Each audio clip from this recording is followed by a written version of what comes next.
Good morning बच्चों। बेटा आज हम अपना अष्टमी कक्षा का 9वां पाठा सप्तभगिन्या इसका अभ्यास कार्य करेंगे। इससे पहले बेटा हमने इसका हिंदी अनुवाद किया है। जिन्होंने हिंदी अनुवाद नहीं देखा है वो हिंदी अनुवाद देख लीजिए, क्योंकि बेटा हिंदी का पता होने के बाद ही जब हम अभ्यास करते हैं तो हम आंसर ठीक दे पाते हैं।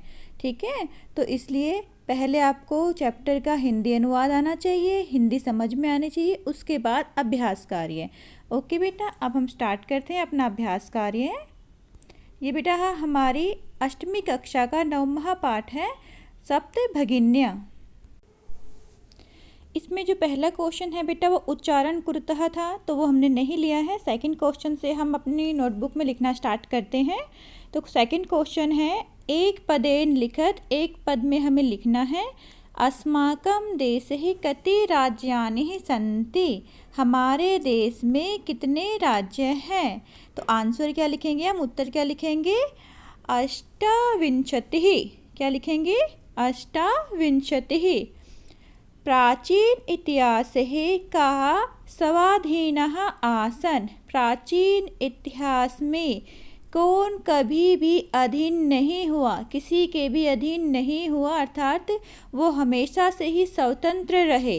तो वो कौन से देश हैं, सप्तभगिन्य जो राज्य हैं बेटा वो सप्तभगिन्य राज्य हैं जो स्वाधीन थे, कभी भी किसी के अधीन नहीं हुए। केषां समवायः सप्तभगिन्यः इति कथ्यते, किनके समवाय को सप्तभगिनी कहा जाता है, अर्थात किनके समूह को सप्तभगिनी कहा जाता है। सप्त राज्य नाम, 7 राज्यों के समूह को सप्तभगिनी कहते हैं। तो आंसर में क्या आ जाएगा, सप्त राज्य नाम, 7 राज्यों के समूह को सप्तभगिनी कहते हैं। अस्माकं देशे कति केंद्र शासित प्रदेशाः सन्ति, अस्माकं देशे 8 केंद्र शासित प्रदेशाः सन्ति। तो आंसर में क्या लिखेंगे हम, 8। सप्तभगिन्यः प्रदेशेः कः उद्योगः सर्वप्रमुखः, सप्तभगिनी प्रदेश में कौन सा उद्योग है जो सबसे ज़्यादा प्रमुख है। तो किस चीज़ का उद्योग है, वंशो उद्योग है, बांस का उद्योग। बांस जो है वहाँ पर बहुत अधिक मात्रा में पाए जाते हैं, इसलिए वहाँ पर वंशो उद्योग है, बांस का उद्योग है। ये जो बेटा आपकी बुक है, जब ये जिस टाइम पे लिखी गई थी उसके अकॉर्डिंग हमारे देश में 28 क्या बताए हैं उन्होंने, राज्य बताए हैं, लेकिन एट प्रेजेंट हमारे राज्य कितने हैं, 28 ही हैं। ठीक है, 29 हो गए थे लेकिन अब क्या है, इतने हैं, 28 ही हैं। लेकिन जो केंद्र शासित प्रदेश है ना बेटा, अब केंद्र शासित प्रदेश हमारे कितने हो गए हैं, 9। ठीक है, 9 केंद्र शासित प्रदेश हो गए हैं, अब अष्ट नहीं रहे हैं, 9 केंद्र शासित प्रदेश हो गए हैं और 28 हमारे क्या हैं, अष्टाविंशति ही हमारे राज्य हैं। ओके बेटा, नेक्स्ट है पूर्ण वाक्य में हमें उत्तर देना है। अब पूर्ण वाक्य में क्या है बेटा, भगिनी सप्तके कानि राज्यानि सन्ति, जो सप्तभगिनी हैं जिनको हम कहते हैं उनमें कौन कौन से राज्य हैं। वो जो 7 बहनें हम बोल रहे हैं बेटा उनमें कौन कौन से राज्य है। तो उनमें आंसर में पहले में क्या दिया है, सप्तनी भगते अरुणाचल प्रदेश, असम, मणिपुर, मिजोरम, मेघालय, नागालैंड, त्रिपुरा। ठीक है, ये 7 राज्य हैं जिनके समूह को हमने क्या बोला था, सप्तभगिनी बोला था। तो सप्तभगिनतके अरुणाचल प्रदेशः, असमः, मणिपुरम, मिजोरमः, मेघालयः, नागालैंडः, त्रिपुरा चेति 7 राज्यानि सन्ति। ये आप आंसर लिखोगे। नेक्स्ट है ख, इमानि राज्यानि सप्तभगिन्यः इति किमर्थं कथ्यते, इन राज्यों को सप्तभगिनी क्यों कहा जाता है। तो इन राज्यों को सप्तभगिनी क्यों कहा जाता है, क्योंकि यहाँ पे सामाजिक और सांस्कृतिक परिदृश्य क्या था, एक समान था। तो हमने बुक में अपने में पढ़ा था बेटा, प्रयोगे अयं प्रतीको वर्तते, प्रयोगे अयं प्रतीकः आत्मको वर्तते, प्रयोग से तो यह संकेतात्मक प्रतीत होती है। कदाचित सामाजिक सांस्कृतिक परिदृश्यानाम इमानीम उक्तो उपाधिनः प्रार्थितानि, जो सामाजिक और इनकी बेटा सांस्कृतिक परिदृश्य है उनकी उपाधियों से इन्हें सप्त राज्य कहा गया है, क्योंकि इनका जो सामाजिक और सांस्कृतिक परिदृश्य है वो समान है, सेम है। ठीक है, नेक्स्ट है सप्त भगिन्यः परदेशे के निवसन्ति। सप्त भगिन्यः परदेश में कौन निवास करते हैं, अर्थात वहाँ पे मैंने आपको बताया था जनजातियाँ हैं, तो वो कौन कौन सी जनजातियाँ हैं उसमें बताया गया है सप्त भगिनी परदेशे गारो खासी नागा मीजो। ठीक है, प्रभृत्यः बहवः जनजातिः निवसन्ति। यहाँ पे सप्तभगिनी प्रदेश में गारो खासी नागा और मिजो जातियाँ पाई जाती हैं, जनजातियाँ पाई जाती हैं या निवास करती हैं। एतत् प्रादेशिकः कहि निष्पणतः सन्ति। जो ये प्रदेश हैं वो किस चीज़ में निपुण हैं, किस चीज़ में निपुण थे, वो हस्तकला में निपुण थे और सवलीला कला में निपुण थे। तो हम आंसर में क्या लिखेंगे, एतत् प्रादेशिकः सवलीलाः कलाभिश्चः निष्पणतः सन्ति। जो ये प्रदेश हैं वो सवलीला में अपने कर्तव्यबाजों में क्या है और अपनी कलाओं में निपुण है, निपुण है। ठीक है, वंश वृक्षस्य वस्तूनां उपयोगः कुत्र क्रियते। जो वंश वृक्ष के वस्तुओं का उपयोग कहाँ पर किया जाता है, तो हमारे सप्त राज्य जो हैं उनमें वंश मतलब बांस की जो लकड़ियां हैं उनका प्रयोग किया जाता है। किस किस में, देखो, वंश वृक्ष वस्तूनाम उपयोगः आवस्त्रभूषणेभ्यः गृहे निर्माण पर्यन्तनं क्रियते। आभूषण के लिए और घर के निर्माण के लिए। ठीक है, आभूषण के लिए भी और घर के निर्माण के लिए भी बांस की लकड़ियों का प्रयोग किया जाता है। ओके बच्चा, ये हमारा क्वेश्चन थर्ड था। अब हम नेक्स्ट करते हैं क्वेश्चन फोर्थ। क्वेश्चन फोर्थ में है बेटा पर्सन का निर्माण करना है, और मैंने आपको पहले बताया हुआ है कि जब भी हम पर्सन का निर्माण करेंगे तो हम क्वेश्चन मार्क जरूर लगाएंगे, ये हमेशा ध्यान रखना है। तो अब देखो का है, वयम स्वदेशस्य राज्यानां विषये ज्ञातुम इच्छामि। हम अपने देश के राज्यों के विषय में जानना चाहते हैं। तो यहाँ पे जो स्वदेशस्य है बेटा, इसके स्थान पर हमें पर्सन का निर्माण करना है। तो हमारे पर्सन का निर्माण क्या आ जाएगा, कस्य है, क्योंकि ये षष्ठी एक वचन है तो पर्सन के निर्माण में भी हम षष्ठी एक वचन लगाएंगे और क्वेश्चन मार्क जरूर लगाना है। ओके, देखो लगाया हुआ है ना, तो क्वेश्चन मार्क जरूर लगाना है आपको आंसर के टाइम, नहीं तो आपका नंबर कट जाएगा। ओके बच्चा, नेक्स्ट है सप्त भगिन्यः प्राचीन इतिहासे प्रायः स्वाधीनः एव दिष्टः। जो सप्त भगिनी है वो प्राचीन इतिहास में अपने में हमेशा स्वाधीन ही दिखाई दी है, किसी के अधीन नहीं हुई है। तो यहाँ सप्त भगिन्या है बेटा, बहुत 7 बहनों का समूह है, तो ये क्या हो गया, बहुवचन हो गया। तो हमने जो पर्सन निर्माण है वो क्या लिखा है, कह, बहुवचन के हिसाब से। ठीक है, बहुवचन के हिसाब से हमारा पर्सन निर्माण में क्या आ जाएगा, कह।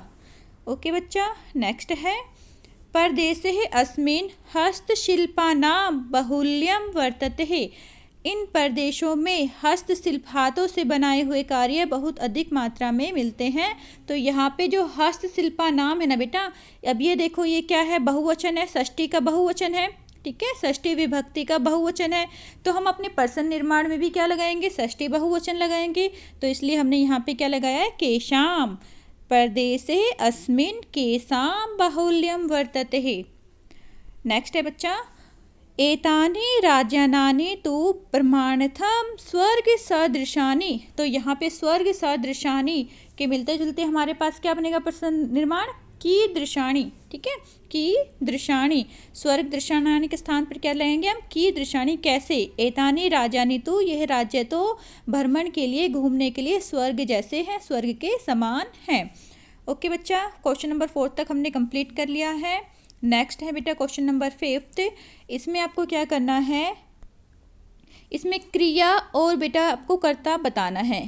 कर्तृपद का मतलब होता है कर्ता, और क्रिया का मतलब आपको पता ही है, क्रियापद मतलब क्रिया, जो भी हम क्रिया करते हैं वो हमारी क्रिया या धातु एक ही बात होती है बेटा, और कर्तृ का मतलब होता है कर्ता।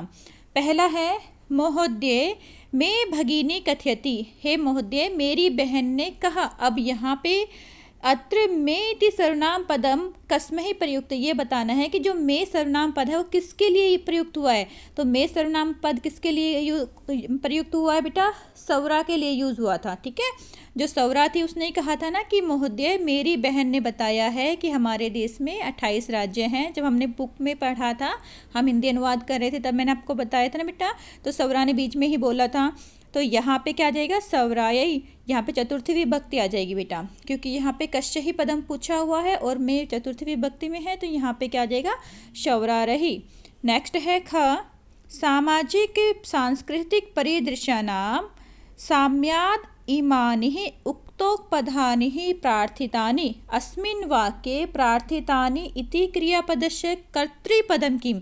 यहाँ पे हमें प्रार्थितानि के क्रिया, जो क्रिया है ये प्रार्थितानि, इसका कर्ता बताना है। तो इसका कर्ता कौन है, इसका कर्ता हमारे पास क्या हो जाएगा, इमानी। ठीक है, इसका कर्ता क्या हो जाएगा, इमानी। इमानी इसका कर्ता होगा।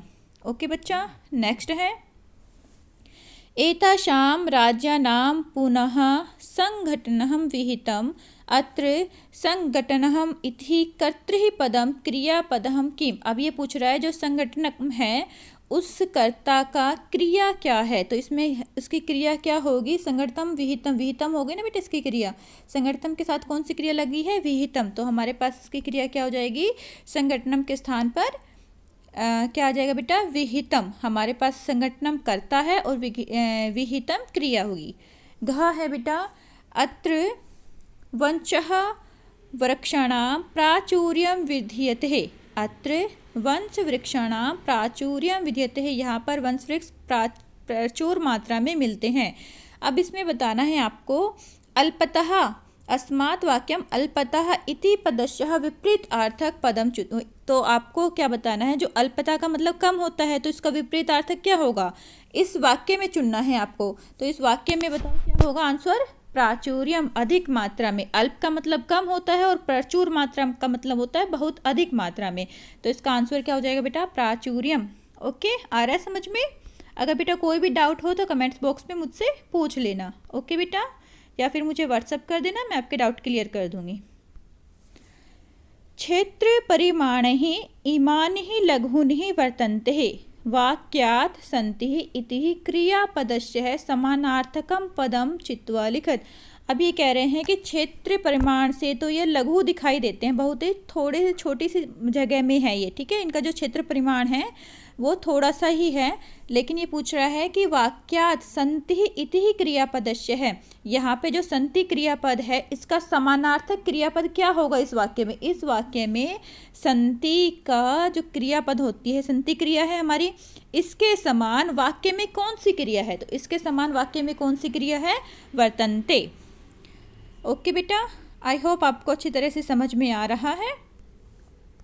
नेक्स्ट है बेटा क्वेश्चन नंबर 6, पाठात् चित्वा तद्भवपदानां कृतेः संस्कृत पदानि लिखत। अब हमें पाठ में से चुनकर तद्भव, ठीक है, तद्भव पद के संस्कृत पद लिखने, अर्थात तत्सम शब्द लिखने। तद्भव क्या होते हैं, जो हमारे हिंदी वाले शब्द होते हैं, लेकिन जो हमारे तत्सम होते हैं बेटा वो हमारे संस्कृत के शब्द होते हैं। ठीक है, तद्भव से तत्सम।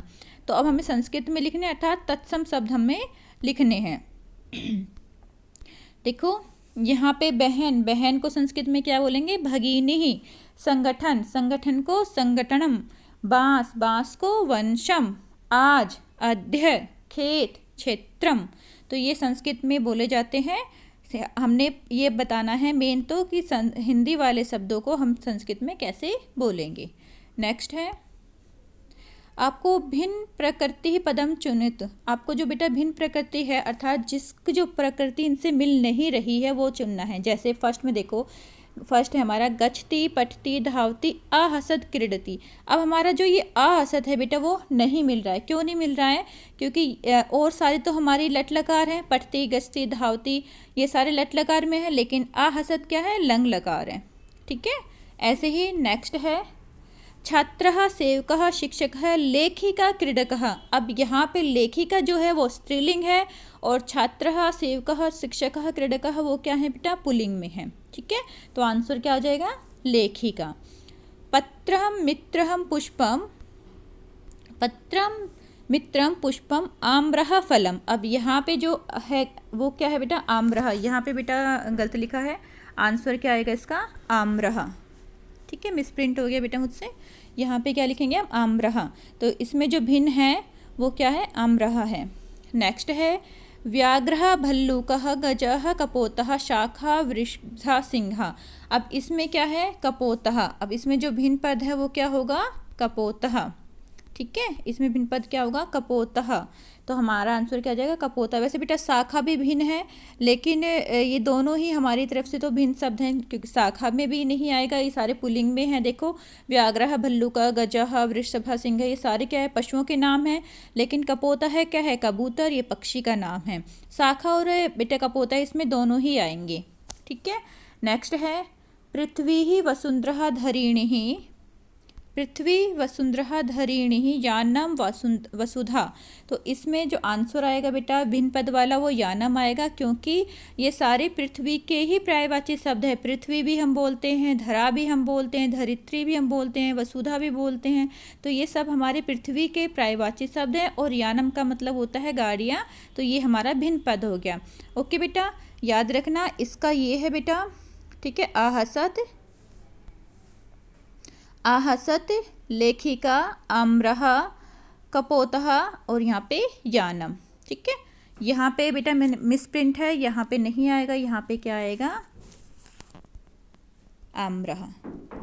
ओके बच्चा, नेक्स्ट करें। यहाँ तक आपको समझ में आ गया दो। नेक्स्ट हमारा 7th क्वेश्चन है बेटा।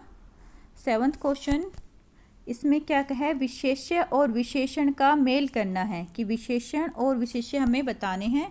तो आपको पहले भी बताया गया है, अब दोबारा से बता रही हूँ बेटा। विशेषण क्या होता है, जिसकी विशेषता बताई जाए, और जिसकी विशेषता बताई जाती है उसको क्या बोलते हैं, विशेष्य। जैसे मैंने पहले भी एग्जाम्पल दिया था, अगर मैं ये लिखती हूँ यहाँ पे सुंदर लड़का, तो यहाँ पे जो सुंदर है ना बेटा, सुंदर हमारा क्या है, विशेषण है। ये क्या है, विशेषण है, और लड़का हमारा विशेष्य है। ठीक है, कि लड़के की विशेषता बताई गई है कि वो सुंदर हैं। तो ऐसे ही अब हमारे बुक में जो विशेषण विशेष्य पद आए हैं, वो हमें करने हैं क्वेश्चन नंबर 7th में। तो क्वेश्चन नंबर 7th में हमारा देखो, अयम, अयम की क्या विशेषण है, अयम के साथ आएगा परदेशः, अयम के साथ क्या आएगा, परदेशः। ओके, नेक्स्ट है सांस्कृतिक विशिष्टाम, इसके साथ क्या आ जाएगी, भारत भूमौ महत्वाधायिनी संस्कृति, प्राचीने इतिहासे एकः समवायः। ये बेटा हमारा क्वेश्चन 7 था, जो हमने कंप्लीट कर लिया है। ठीक है, आपको ये अच्छी तरह से आ गया होगा समझ में। इसको अपनी नोटबुक में राइट डाउन कर लेना। ओके बेटा, bye, take care, God bless you बेटा।